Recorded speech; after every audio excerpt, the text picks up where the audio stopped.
August 15 வனாந்திரத்தின் பாடல். இதோ நான் அவளுக்கு நயங்காட்டி அவளை வனாந்திரத்தில் அழைத்துக் கொண்டு போய் அவளோடே பட்சமாய் பேசுவேன். ஓசியா 2:14. பாலும் தேனும் ஓடுகிற ஒரு தேசத்தை பற்றிய வெளிப்படுத்துதலுடனேயே நாம் கர்த்தரை பின்பற்ற துவங்குகிறோம். ஆனால் திடீரென வறண்டதும் விடாய்த்ததுமான ஒரு நிலத்தில் நாம் இருப்பதாக உணர்கிறோம். இஸ்ரவேலர் ஆவலோடு சிவந்த சமுத்திரத்தை கடந்தது அச்சமயத்தில் ஒரு பறந்து விரிந்து கிடந்த பாழ்நிலத்தில் அடியெடுத்து வைப்பதற்காக மட்டுமே இருந்தது.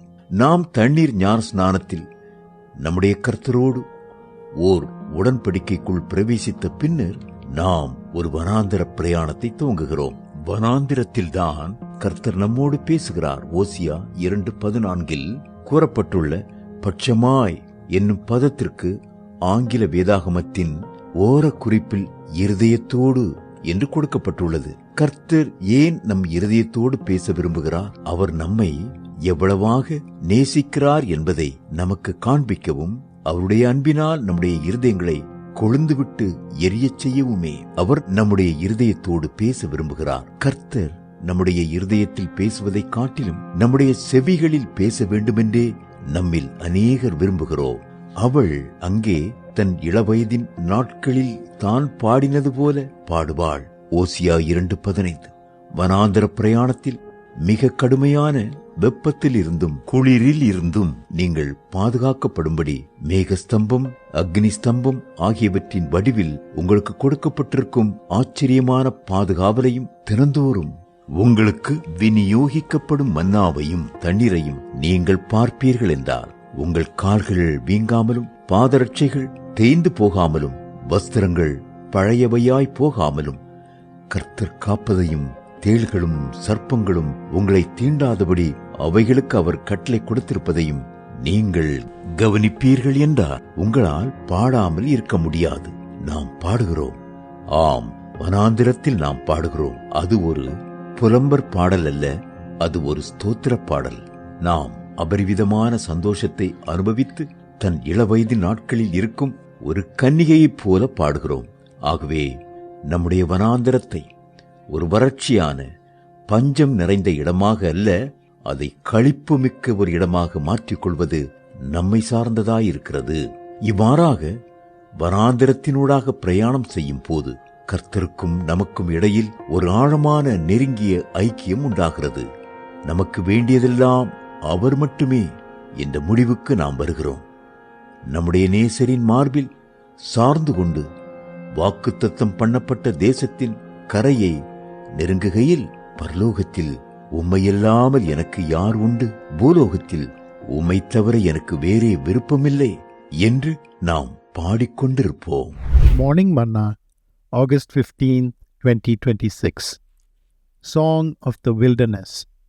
Behold, I will allure her and bring her into the wilderness and speak comfortably unto her. Hosea chapter 2, verse 14. It is with dreams of a land flowing with milk and honey that we begin following the Lord. But suddenly we find ourselves in a dry, barren land. The Israelites eagerly crossed the Red Sea only to step into a vast expanse of wasteland. After we enter into a covenant with the Lord at water baptism, we begin a wilderness journey. It is in the wilderness that the Lord speaks to us.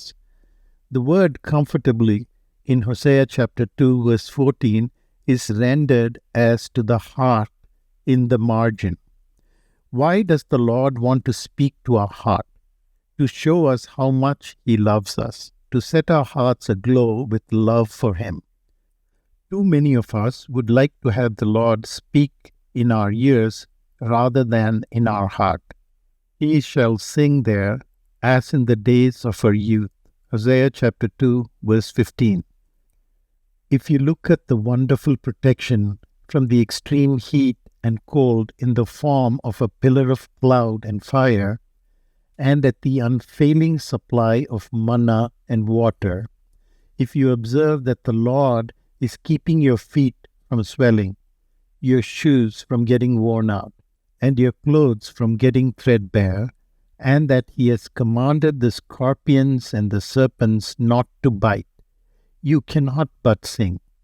We sing, yes, sing in the wilderness, not a dirge or a requiem, but a hymn. We sing with gusto, like a maid in the days of her youth. It rests with us, therefore, to turn our wilderness into a place of mirth rather than one of dearth. A deep and intimate relationship develops between the Lord and us as we thus journey through the wilderness. We decide He is all we want. Whom have I in heaven but Thee? There is none upon the earth that I desire beside Thee. We sing as we near the shores of the promised land, leaning upon our beloved. The sweetest music surely flows from those who feel life's pain, yet tune their hearts to God's great love, and in that love remain. May God bless you.